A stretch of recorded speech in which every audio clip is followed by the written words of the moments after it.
ಮೂರ್ನಾಲ್ಕು ಉದ್ದೇಶಗಳನ್ನ ಇಟ್ಕೊಂಡು ಈ ಒಂದು ಪೊಲೀಸ್ ರನ್ ಮ್ಯಾರಥಾನ್ ಆರ್ಗನೈಸ್ ಮಾಡಲಾಗಿದೆ. ಒಂದು ಡ್ರಗ್ ಮುಕ್ತ ಕರ್ನಾಟಕ ಮತ್ತು ಆರೋಗ್ಯಕರವಾಗಿರುವಂತಹ ಸೇಫ್ ಫಿಟ್ ಕರ್ನಾಟಕ, ಅದೇ ರೀತಿ ರಸ್ತೆ ಸುರಕ್ಷೆ ನಿಯಮಗಳನ್ನ ಪಾಲನೆ ಮಾಡಬೇಕು ಅನ್ನುವಂಥದ್ದು. ಮತ್ತೆ ಎಲ್ಲದಕ್ಕಿಂತ ಮುಖ್ಯವಾಗಿ ನಮ್ಮ ಪೊಲೀಸ್ ನಮ್ಮ ಹೆಮ್ಮೆ.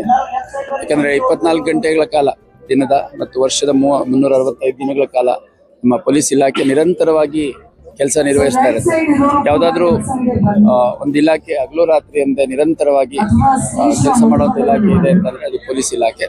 ಹಂಗಾಗಿ ಸಾರ್ವಜನಿಕರನ್ನ ಕೂಡ ಜನಸ್ನೇಹಿಯಾಗಿ ಪೊಲೀಸ್ ಇಲಾಖೆಯ ಜೊತೆ ತೊಡಗಿಸ್ಕೊಂಡು ಈ ಒಂದು ಮ್ಯಾರಥಾನ್ ಆರ್ಗನೈಸ್ ಮಾಡಲಾಗಿದೆ. ನಮ್ಮ ಜಿಲ್ಲಾ SP ಆಗಿರುವ ಗುಂಜನ್ ಆರ್ಯ ಅವರು, ನಮ್ಮ ಇಲಾಖೆಯ ಎಲ್ಲ ಅಧಿಕಾರಿ ಸಿಬ್ಬಂದಿಗಳು, ಇತರೆ ಇಲಾಖೆ ಅಧಿಕಾರಿ ಸಿಬ್ಬಂದಿಗಳು, ಈಗಷ್ಟೇ ಜಿಲ್ಲಾಧಿಕಾರಿಗಳು ಕೂಡ ಈ ಒಂದು ಕಾರ್ಯಕ್ರಮದಲ್ಲಿ ಬಂದು ಹೋದ್ರು. ಕೆಲವು ವಾಲಂಟರಿ ಆರ್ಗನೈಸೇಷನ್ಸ್, ಫೌಂಡೇಶನ್ಸ್ ಅವುಗಳು ಕೂಡ ಭಾಗವಹಿಸಿದ್ದಾವೆ. ನಾನು ಈ ಒಂದು ಕಾರ್ಯಕ್ರಮದಲ್ಲಿ ಬಂದಿರೋ ಎಲ್ಲರಿಗೂ ಧನ್ಯವಾದಗಳು ಹೇಳಲಿಕ್ಕೆ ಇಷ್ಟಪಡ್ತೇನೆ ಮತ್ತು ಈ ಒಂದು ಕಾರ್ಯಕ್ರಮ ಯಶಸ್ವಿಗೊಳಿಸಿದ್ದಕ್ಕೆ ನಾನು ಅಭಿನಂದನೆಗಳು ಸಲ್ಲಿಸಲಿಕ್ಕೆ ಇಷ್ಟಪಡ್ತೇನೆ. ಫಿಟ್ನೆಸ್ ಬಹಳ ಮುಖ್ಯ ಆಗುತ್ತೆ, ಅದನ್ನೆಲ್ಲರೂ ಕೂಡ ರೂಢಿಸ್ಕೋಬೇಕು ಅಂತ ಈ ಸಂದರ್ಭದಲ್ಲಿ ಹೇಳಲಿಕ್ಕೆ ಇಷ್ಟಪಡ್ತೇನೆ.